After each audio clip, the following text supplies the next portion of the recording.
கர்த்தருடைய பரிசுத்த நாமத்துக்கு மகிமை உண்டாகட்டும்.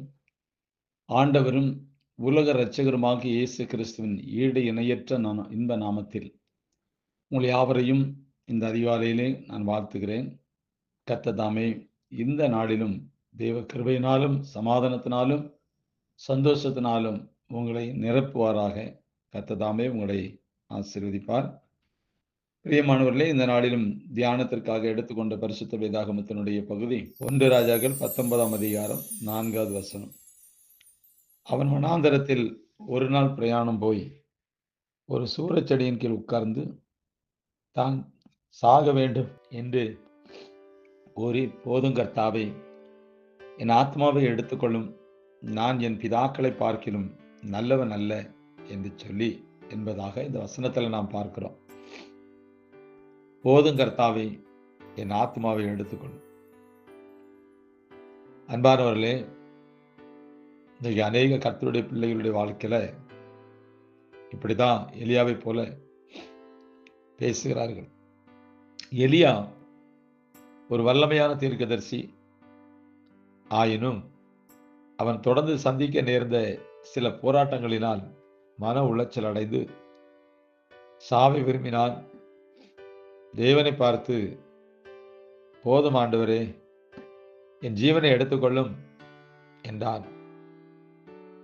மனிதனுடைய வாழ்க்கையில எப்போ அவனுக்கு எதிர்நீச்சல் அடிக்க முடியலையோ, எப்போ தன்னால முடியாதுன்னு நினைக்கிறானோ, எப்போ தனக்குள்ள இயலாமைங்கிற எண்ணங்கள் தோன்றுகிறதோ, போதும் ஆண்டவரே, இந்த உலகத்தில் நான் வாழ்ந்தது போதும், இதுவரைக்கும் நான் செய்தது போதும், இதுவரைக்கும் நீர் என்னை கொண்டு வந்து போதும், போதும் ஆண்டவரே, போதும் ஆண்டவரே, போதுங்கிற இடத்துக்கு மனுஷன் வரும்போது வாழ்க்கையில் சில மாற்றங்களை நாம் பார்க்கிறோம்.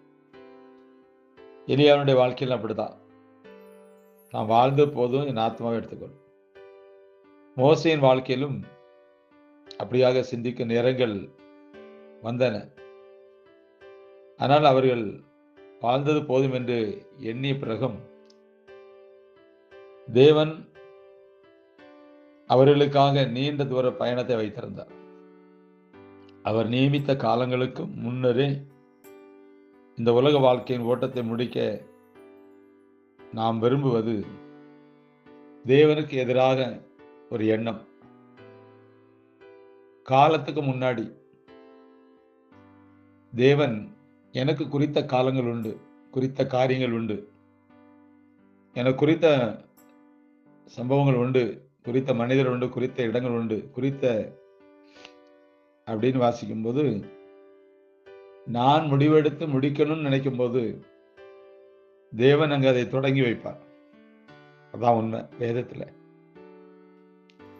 கஷ்டங்கள், இழப்புகள், தொடர்ந்து சோதனைகள், மனதுயரங்கள் ஆகியவை வாழ்க்கையின் மேல் நமக்கு வெறுப்பை ஏற்படுத்தி வாழ்வதை விட சாவதே நல்லது என்று சிந்திக்க தூண்டலாம். ஆனால் நமக்கு அனுமதிக்கப்பட்ட காலம் வரை தரப்பட்ட வாழ்வை வாழ்ந்துதான் ஆக வேண்டும். அதற்கு தேவையான கிருபைகளையும் அருளையும் ஆற்றலையும் தேவனிடம் கேட்க வேண்டுமே அன்றி வாழ்க்கை பயணத்திற்கு முற்றுப்புள்ளி வைப்பதற்கு நாம் முடிவெடுக்கக்கூடாது. அதை விரும்பவும் கூடாது. வாழ்வதற்கு தேவனிடத்தில் கேட்க வேண்டியதை கேட்கணும். அது தப்பு இல்லை. அது ஒவ்வொரு நாளும் கேட்கணும். இப்போ என்ன எடுத்துக்கிட்டா நான் ஒவ்வொரு நாளும் கேட்குறேன், ஆண்டவரே, இந்த நாளை தந்ததுக்காக ஸ்தோத்திரம். இந்த நாள் வாழ்வதற்கு ஏற்ற ஞானமும் பலனும் உம்முடைய அறிவும் எனக்கு வேணும். என்னால் முடியாதுதான், ஆனால் நீங்க எனக்கு ஞானமும் பலனும் கிருபையும் தரும்போது என்னால் முடியும். அப்போ ஒரு நாளை நமக்கு தருகிற தேவன் அந்த நாளுக்குரிய பலனை தருவார், அந்த நாளுக்குரிய ஆலோசனை தருவார், அந்த நாளுக்குரிய சகல காரியங்களை அவர் ஆயத்தம் பண்ணி வைத்திருக்கிறபடினால அவர் தருவார். அதைத்தான் நம்ம கேட்கணும். சில பேர்கள் வாழ்க்கையின் மேல் வெறுப்பு ஏற்பட்டு போதுமான அளவு உண்ணாமலும் சரியான உறங்காமலும் சரீர நலனை கவனியாமலும் தேவையான சிகிச்சைகளை ஏற்காமலும் தங்களை தாங்களே பலவீனப்படுத்தி கொண்டிருப்பார்கள். இனி வாழ்ந்து என்னத்தை சாதிக்க போகிறோம், சீக்கிரம் போய் சேருவதுதான் நல்லது என்பது போன்ற சிந்தனைகளின் விளைவாக அவ்விதமாக அவர் செய்வார்கள். ஆனால் இது ஒரு விதமான தற்கொலை முயற்சியாகும். தேவன் எனக்கு நியமித்த நாள் வரைக்கும் நான் ஓடிதாகணும்.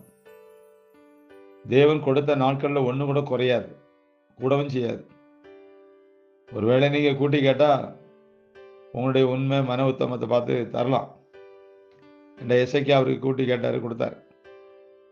கொடுத்துட்டு எசைக்கா வேதனைப்பட்டார். அதனால் எப்போதுமே நாம் இப்படி தான் நினைக்கணும், தேவன் எனக்கு குறித்த நாள் வரையும் நான் வாழ்ந்தே ஆக வேண்டும். வாழ்வதற்கு எல்லாவற்றையும் தருகிறவர் அவர்தான்.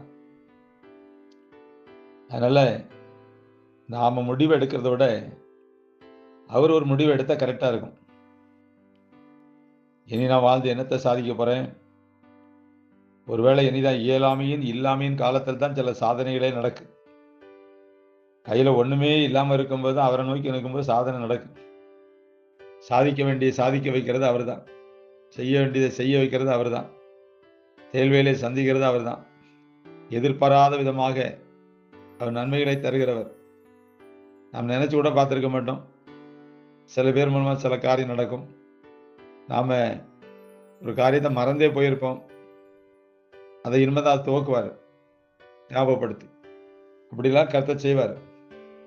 அதனால காலம் வரும் முன்னாடி என்ன நானே அழிப்பது, அது பிசாசுனுடைய ஒரு வேலை. உடனடியாக மரணத்தை சில பேர்கள் தேடாவிடினும் கொஞ்சம் கொஞ்சமாக இது தன்னைத்தானே சாகடிக்கும் செயலே ஆகும். இப்படி நினைக்கிறதே சாவுதான். தங்களை தாங்களே கொஞ்சம் கொஞ்சமாக அழிப்பார்கள். சில பேர்கள் அழிக்க எண்ணுவார்கள், அழிக்க முயற்சிப்பார்கள்.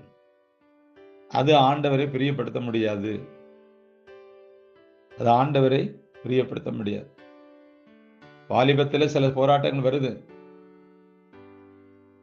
சில போராட்டங்கள் வாலிப வயசுல வருது. சில பேர்கள் சில வார்த்தைகளை சொல்லலாம், சில பேர்கள் நம்மளை ஏமாற்றி விடலாம். அதை எதிர்த்து கடந்து போக கிருபையை தான் கேட்கணும் தவிர வாழ்க்கையில் முடிவெடுக்கூடாது. சாவுங்கிற முடிவெடுக்கூடாது. சித்த எங்கே போவோம், பரலோகம் போவோம், நரகம் போவோம். சாசு இப்படிப்பட்ட தந்திரங்கள்லாம் நமக்குள்ள கொண்டு வருவான். அவனோட வேலையே அந்த வேலை தான் அவனுக்கு. வேற அவனுக்கு வேலையே கிடையாது. தெய்வ பிள்ளைகள் வாழ்வது அவனுக்கு பிரியமில்லாத காரியம். ஆனால் தெய்வ பிள்ளைகள் வாழ்ந்து இந்த உலகத்தை ஜெயிப்பதற்கு தெய்வ கிருபையை தந்து வழிநடத்த ஆண்டவர் அதை விரும்ப மாட்டார், அப்படி விட மாட்டார். அதனால தான் ஒவ்வொரு நாளும் அதிகாலையில் கர்த்தரை தேடணும். சில குடும்பத்தில் கணவன் மனைவிக்குள்ள சில சம்பவங்கள் நடந்துடும். உடனே அந்த அம்மா ஒரு முடிவு எடுத்துரும். சில வீட்டில் அம்மாமார்கள் முடிவு எடுப்பாங்க, இனிமே வளர்ந்தாண்டா வாழ்ந்து போதும், இந்த மனுஷன் என்னைக்கு தெரிஞ்சு தொலைப்பா, நம்ம என்னைக்கு வாழ்ந்து நல்லா இருக்கு அப்படின்னு நினைப்பாங்க. சில வீட்டில் நடக்குது. ஆனால் கர்த்தர் அந்த முடிவை மாற்றிடுவார். சில வீட்டில் கணவன்மார்கள் இவளோட வாழ்றத விட சாவது மேலோடு தூக்கு போடுவான். சில பேர் செத்து போயிருக்கான், சில பேர் சாவாம உயிரோடு இருக்கான். அன்பார்ந்தவர்களே, ரயிலிலோ விமானத்திலோ ஒரு குறிப்பிட்ட தேதிக்கு டிக்கெட் பதிவு செய்துவிட்டு அதற்கு சில நாட்கள் முன்னரே வீட்டை விட்டு கிளம்பினால் ரயில் நிலையத்திற்கோ விமான நிலையத்திற்கோ போக முடியும். ஆயினும் அந்த ரயிலிலோ விமானத்தில் என்ன செய்ய முடியாது, பயணம் செய்ய முடியாது. அது குறிப்பிட்ட நேரம் வரும், காலம் வரும், நாட்கள் வரும். அது வரையும் பொறுமை அவசியம். அவ்விதமாக தான் தேவன் நாம் இன்னும் எவ்வளவு காலம் வாழ வேண்டும் என்ற வரையறையை வைத்திருக்கும் போது நாம் முந்தி போக நினைத்தால் தேவனுடைய இளைப்பாறுதல் நம்மை ஏற்றுக்கொள்ளாது. அதனால ரொம்ப கவனமா இருக்கணும். வாழ்க்கைய தேவன் கையில் கொடுத்துட்டு வாழ்வதற்கு வேண்டிய ஞானத்தையும் விவேகத்தையும் யூகத்தையும் யுக்தியையும் பலத்தையும் கிருபையையும் அபிஷேகத்தையும் நாம் பெற்றுக்கொண்டு ஒவ்வொரு நாளும் கடந்து போகணும். பலனற்று போகிற நேரத்தில் சில வயதானவர்கள் இப்படிலாம் நினைப்பது உண்டு. ஆனால் கர்த்தர் தான் பலப்படுத்துகிறார். என்னை போல உள்ளவர்களுக்கு ஒவ்வொரு நாளும் தெய்வ கிருபை தான். இல்லைன்னா கடந்து போக முடியாது. ஊழியத்தின் பாதையிலும் சரி, குடும்பத்தின் காரியங்களிலும் சரி, தேச மக்கள் மத்தியிலும் சரி, நான் அவரே தான் நோக்கி பார்க்குறேன். அதனால தான் இதுவரைக்கும் கர்த்தர் நடத்துவார். அவர் நித்தமும் நடத்துவார். இந்த விசுவாசத்தோடு கடந்து போயிட்டு இருக்கேன். வாழ்க்கையின் வாகனத்தை இயேசு ஓட்டணும். பாதைகளை குறித்த பதட்டம் நமக்கு தேவையில்லை. வாழ்க்கை என்னும் வாகனத்தை, நம்முடைய வாகனத்தை இயேசு ஓட்டினால் பாதை எப்படி இருக்கும், அப்படி இருக்குமோ இப்படி இருக்குமோ யோசிக்க வேண்டிய அவசியமே இல்லை. அவர் ஓட்டுவார். அவருக்கு எல்லாம் தெரியும். அதனால் இந்த நாட்களிலும் இப்படிப்பட்ட முடிவுகள், சிந்தனைகள், எண்ணத்துக்கு இடம் கொடாதபடி கர்த்தர் எலியாவை நமக்கு முன்பாக வைக்கிறார். இன்னும் எத்தனை பரிசுத்தவான்கள் இருக்கிறார்கள். அவர்களெல்லாம் வாழ்ந்து முடித்தவர்கள். அவர் நினைத்ததுக்கு அப்புறமும் வாழ்ந்து முடித்தவர்கள். எலியா அதுக்கப்புறம் தான் பெரிய பெரிய வேலைலாம் செய்தார். அதே போல உங்களையும் என்னையும் கர்த்தர் நடத்துவார். விசுவாசிப்போம், தொடர்ந்து பயணிப்போம். கர்த்தர் நம்மோடு. கர்த்தர் உங்களை ஆசீர்வதிப்பார். God bless you.